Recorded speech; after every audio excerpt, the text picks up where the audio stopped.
हम इस वक्त मुंबई के मड इलाके में मौजूद है, जहां पर जो तूफान आया हुआ था उससे प्रभावित इलाकों का दौरा किया हुआ है। बीजेपी के युवा मोर्चा के अध्यक्ष हमारे साथ तेजेंद्र सिंह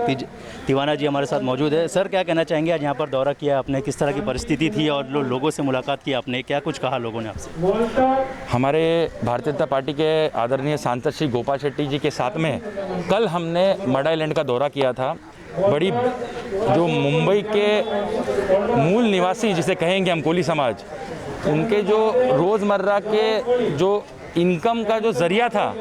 वो जो उनके नाव, वो बहुत ही बुरी तरह से नष्ट हो चुके हैं इस तूफ़ान में। और इसका स्वयं हमने सबने जायज़ा लिया और हमने ये सोचा कि ये दुख का समय है और तकलीफ़ का समय है, तो कहीं ना कहीं हमारे तरफ से एक फ़र्स्ट हेल्प ऐसे हमें करना चाहिए। इसलिए आज हमने उन्हें एक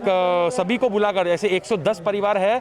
जो अभी हमारे सामने उपस्थित है, लेकिन कहीं ना कहीं लगभग पूरे मड आइलैंड में 200 परिवार के बोट टूटे हैं, तो बाकी परिवार को भी हम कल राशन देने वाले हैं। आज 110 परिवार को हमने एक 1.5 से 2 महीने का राशन ऐसे हमने उपलब्ध कराने की कोशिश की और हमने उनको आश्वासन दिया है कि आर्थिक मदद भी कहीं ना कहीं भारतीय जनता पार्टी की तरफ से हम देंगे। और माननीय सांसद जी ने भी, जो हमारे जन सेवा बैंक के चेयरमैन है जयप्रकाश मिश्रा जी, अपने साथ में आए थे अभी, वो हमारे साथ यहाँ बैठे थे। उन्होंने लोगों के बीच में अनाउंस किया कि हम कम दरों में, इंटरेस्ट रेट में आपको लोन देंगे ताकि आप नए बोट लेकर अपने फिर से ज़िंदगी को खड़ा कर सकें। इसके अलावा जिस तरह से आपने बताया कि आर्थिक सहायता और साथ ही साथ राशन देने का काम आप लोगों की ओर से किया गया है, लॉकडाउन की स्थिति जिस तरह से चल रही है, ऐसे में बाकी लोगों को, यहाँ के जो रहवासी है, उनको किस तरह से मदद की सहायता आप लोगों की ओर से की जाएगी? देखिए, ऐसा है कि पिछले जो फर्स्ट वेव था, तभी से अगर आप देखोगे तो भारतीय जनता पार्टी के कार्यकर्ता ही ऐसे कार्यकर्ता है जो सब पार्टी से मिलाकर जो रास्ते पर उतर कर लोगों की सेवा कर रहे थे ज़्यादा से ज़्यादा संख्या में। और वो सेवा हमने दूसरे वेव में भी जारी रखी है। लोगों को बेड की ज़रूरत थी,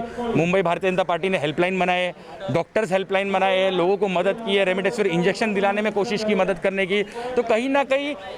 वार्ड स्तर पर भारतीय जनता पार्टी कार्यकर्ता, चाहे वो राशन किट बांटना हो, चाहे एम्बुलेंस सर्विस देना हो, और जैसे आज जो हमने कार्यक्रम किया वो आप देख सकते हैं, जो पहली मदद हम दे पाए, वो किट का नाम भी हमने देवेंद्र भेंट रखा है, ताकि हम सब प्रभावित है और हम इंस्पिरेशन लेते हैं हमारे नेता माननीय देवेंद्र फडणवीस जी से, जो मुख्यमंत्री महाराष्ट्र के घर पर बैठे अभी, और एक तरफ अपने नेता जो प्रतिपक्ष है वो पूरे महाराष्ट्र का दौरा कर रहे हैं, लोगों की तकलीफें जानने की कोशिश कर रहे हैं और उनको कैसे मदद की जाए ऐसी कोशिश कर रहे हैं। तो मैं आपको ये आश्वासन दिलाना चाहता हूँ कि भारतीय जनता पार्टी का कार्यकर्ता कभी नहीं रुका है और हमेशा ही मदद करते जा रहा है। और आपको रेगुलर, आप कोई भी एरिया में जाके पूछेंगे तो कहीं ना कहीं छोटा कार्यकर्ता भी लोगों की मदद में लगा हुआ है भारतीय जनता पार्टी। इसके अलावा आखिरी में ये जानना चाहेंगे, सरकार की ओर से क्या मांग होगी आपकी इन मछुआरों के लिए और ये जो कोली समाज है उनके लिए? तो बड़ा दुख होता है कि हम एज अ पार्टी आके पहले मदद करनी पड़ रही है हमको, क्योंकि ये सरकार का कर्तव्य है कि जब भी इतनी बड़ी आपत्ति आती है और नुकसान होता है, और खास करके जो हमारे मुंबई के मूल निवासी है ऐसे कोली समाज, उनको मदद करने की जिम्मेदारी सरकार की होती है। तो माननीय मंत्री असलम शेख जी परसों यहाँ पर दौरा करके गए, लेकिन अभी तक कुछ अनाउंसमेंट नहीं हुई महाराष्ट्र सरकार की तरफ से। बड़ी दुख की बात है। इसलिए कहीं ना कहीं हम युवाओं को आगे आकर, जो पहली पहल है ताकि अपनी हिम्मत बनी रहे कोली समाज की, इसलिए हम सब यहाँ पर आज आए हैं। और मुझे मेरी सरकार से मांग है कि जल्द से जल्द आप एक पैकेज अनाउंस करिए और जो नुकसान, जो बोट्स का नुकसान जेन्युइन जो हमारे कोली समाज को हुआ है, उनकी भरपाई यह सरकार को करनी चाहिए, महाराष्ट्र सरकार को। बहुत शुक्रिया हमसे बात करने के लिए। तो ये थे बीजेपी के युवा अध्यक्ष तिवाना जी, जिन्होंने बताया कि यहाँ पर जिस तरह से जो परिस्थिति बनी हुई है, कोली समाज को मदद के लिए यहाँ पर राशन का जो इंतज़ाम है वो किया गया है पार्टी की ओर से, और साथ ही साथ सरकार से मांग की गई है कि जल्द से जल्द इनकी जो आर्थिक मदद है वो की जाए। कैमरा पर्सन साहिल खान के साथ सलामत अली, समय राष्ट्र न्यूज़, मुंबई।